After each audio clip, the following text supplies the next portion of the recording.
So I'm here with Matt Donatelli. Yep. Yeah, I got it right. That's a good thing. That's a good start. So I know what it's about because I played it. It was a lot of fun. It's crazy hectic, but I guess explain to everybody else what it would be about. Sure, yeah. So Hive Jump is a 1 to 4 player co-op game that's kind of a bit like Contra meets Starship Troopers. You play as a team of Space Marines going down deep into an alien hive underground. Your objective is to get to the bottom, nuke the queen, save humanity, and it's a lot of frantic-paced combat and chaos, but also requires a lot of teamwork. That's really cool. I don't know. I love the 4-player like crazy combats like these. Sure, you know? yeah. And it reminded me kind of Metroid and kind of like Aliens. I mean, is that kind of what you were going for also? Yeah, or? definitely. There's a lot of visual inspiration from like games like Metroid, and we love Aliens and Starship Troopers, kind of in the film genre. And even like there's some literary kind of influences from things like Ender's Game as well. Oh, yeah. We wanted to tell a side of the sci-fi story that's not told very often in games, and in things like Ender's Game, which is like, what about the troopers who are actually going into these underground alien hives? You always hear about it, yeah. but you never really get to see it. So in games, at least, yeah. you're always like very zoomed out, or it's like aliens have infested a human like installation, you're clearing it out. But we wanted to go into the belly of the beast and take the fight to the aliens and nuke their queens in the hive. So that's kind of what we wanted to do with that. Yeah, it's I don't know. It definitely feels like that. So yeah, you guys have it. Frame rate issue. Yeah. You guys have what? How many levels right now? There's 3 that you can play. Sure, yeah. In this demo, it takes about 10 minutes, and there are 2 procedurally generated levels, so they're different every time. And then one boss fight arena at the end, where it's a mini boss, a big crusher alien, armored in the front, weak spot in the rear, and he's trying to like bulldoze you into acid and crush you and everything, and he brings in a bunch of flying aliens for backup. So you really got to work together as a team to survive and take out the boss. Oh, okay. Hello. So in the end, what are you guys planning on for levels? Like how many different, I guess, are you planning on different environments and then a different set of levels, or? Yes, there will be different environments within each hive, different tile sets you can explore through. The general play session should last somewhere between like about 45 minutes and an hour to take out a hive. Okay. And then that's for like a casual speed. I have no idea what speedrunners are going to do and what they're going to break and stuff like that. So it'll be like 13 seconds. Yeah. So that'll be a general like arcade playthrough, and then we have a long form campaign to the game where you'll jump hive by hive to eradicate all the aliens off of a planet. Okay. And that should take anywhere from like 6 to 8 hours. Yeah. That's actually really good. Welcome to PAX. It's crazy. I know. This happened last year too. It's like just everybody dragging through here. Dang it! Now I lost my. Oh, whose maniacal idea was it to add in the backpack? Because that thing is horrible. Yeah, that was me. So, like, I spent a lot of time playing games like Spelunky and other procedural death labyrinths and stuff like that. And I was like, well, hey, I love this game as a single player, but when I try to play it with my friends, like, it's way too punishing. Yeah. They die and then they have to sit out, and it's really just me continuing to run through the level or whoever is alive, And so for our game, we have those procedural elements, but we want players to be able to jump back in and have fun with it. So our unique twist on permadeath is that you have to carry this transponder backpack all the way down to the bottom of the hive. It's what allows the ship in orbit to continue sending reinforcements and weapons and stuff like that into the hive.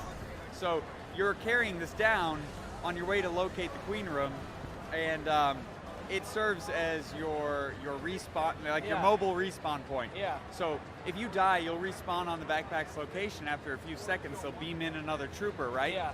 But if you die and you have the backpack, it falls to the ground and becomes vulnerable. And if the aliens destroy it, you get no more respawns, right? The ship in orbit doesn't know where you are in the hive. Yeah. They can't send anyone down to help you. You're alone, you're lost, and you're getting swarmed by aliens.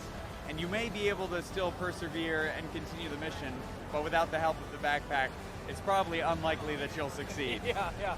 So. Well, the worst is when it drops into the acid, and everybody has to like climb down into the acid, and hopefully. Yeah, I know, because your life is less important than the life of this backpack. You know that. So yeah, it's but you know, as a team, as long as one of you has it on you, it's invulnerable, so it can't get hurt while someone's carrying it, and all you really got to do is run over and pick it up. So you gotta.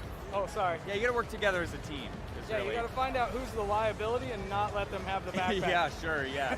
You know, the guy who's dying all the time and falling into the acid. Just wait until there's lava and like someone just throws it in for fun. That's going to be great, you know. I didn't even think about the trolling abilities. I know. So we'll see how that develops over the course of development and playtesting, and you know, we'll make sure it's fun. So, you guys got your funding on Kickstarter. You guys did it pretty. You guys got what, 7,000 over what you were asking for? Yeah, pretty much. Yeah, we got 58 out of 50,000, and we got about another 2,000 after that in PayPal donations. Nice. So basically 60,000 in funding from Kickstarter. Yeah. Yep. So, were you guys able to meet any stretch goals, or is that just to make the game polished as possible? Yeah, no, we were able to hit a couple. We hit extra jumper skins, I want to say. Yeah. So. In this demo right now, we only have one skin, but it's different colors. Yeah. You'll actually have entirely different skins too, and then you can colorize those as well. So more customer character customization. We got that in there, and we also got more weapons, which is good. And I don't know if we hit another one when we got to 60. We might have, but I can't remember what it was. That's fine. There's a lot of info to remember. Yeah, exactly. Some of the stretch goals we didn't hit were like Xbox and PlayStation. So those ports are not coming as of right now. It could change if we get some more funding for the project or something like that. Yeah. But we're targeting PC, Mac, Linux first, and then a Wii U port a couple of months later. Yeah, well, hopefully you guys sell well enough that you can approach the consoles for it. Exactly, yeah. That'd be nice. If it's if it gets good reviews and people are enjoying it and buying it and stuff, we're totally going to reinvest, Yeah, and get it on all the consoles for sure. Yeah. I could totally see this thing being like so much fun for me and my brothers to play. Oh yeah, of course. As a group on the 360. Yeah, and so the online multiplayer is really going to help get friends together playing too as well. So because it's very easy to have the local co-op here at the convention and have people play together. But yeah, we really want that online multiplayer as well. So that's what we're going to be working on next over the course of the next few months, is getting everything we have so far all ready for multiplayer. Okay. Yeah. So as you can see, there's the weapons set up, and you got a handful of weapons and a handful of grenade modifications. Yeah. Do you guys plan on just expanding the crap out of that? Yeah. We have five rifle modifications right now, 5 grenades.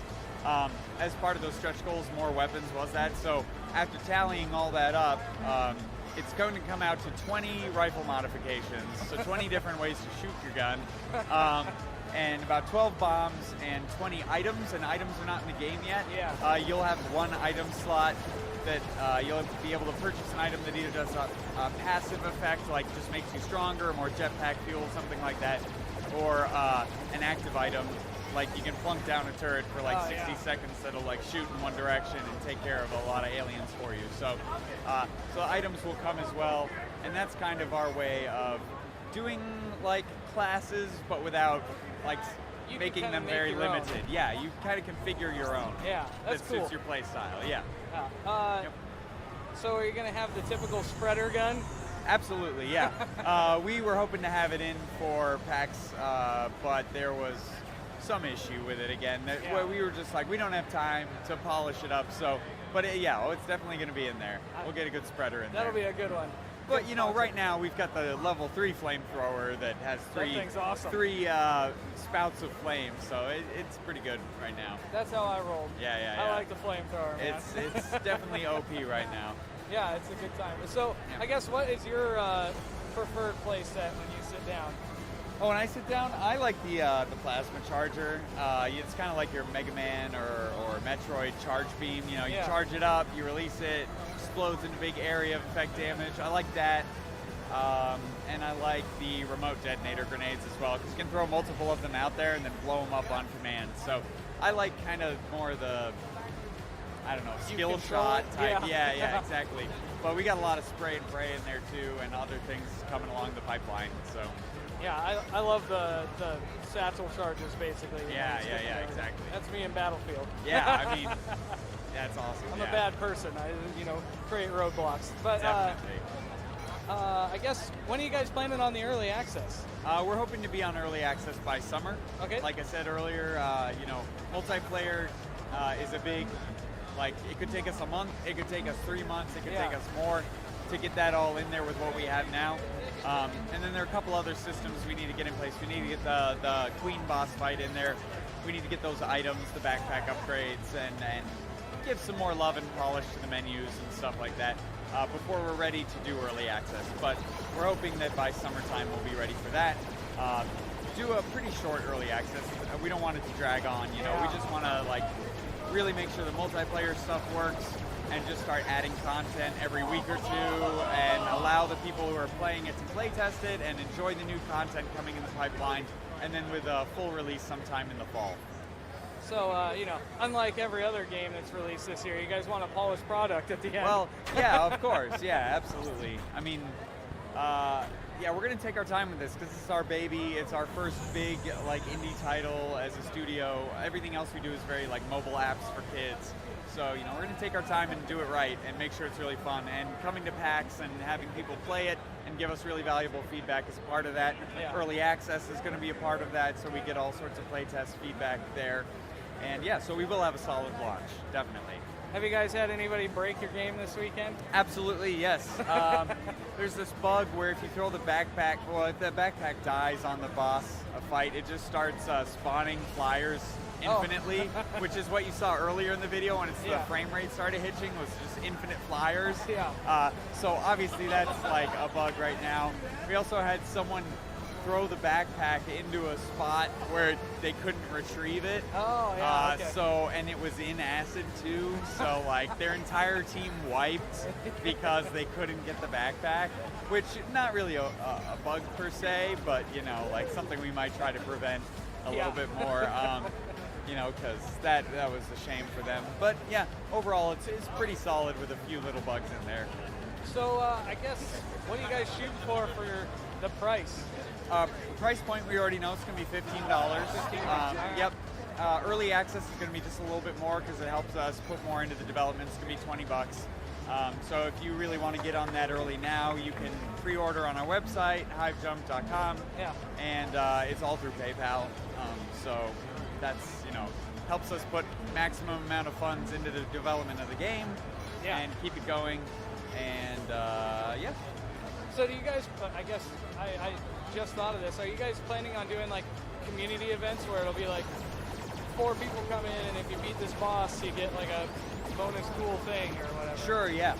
We were hoping to do something like that here at the convention, but we realized that this game is so new and so different from things that a lot of people have played that doing a competition right off the bat might not be good, but definitely as we go further into development, one of the things that we're doing is trying to get Twitch streamers more involved because it's got kind of that procedural, every time is different, but you can gain your skills, right? Mm-hmm. So one thing we're really looking forward to specifically is that our hives are randomly generated, but they're seeded.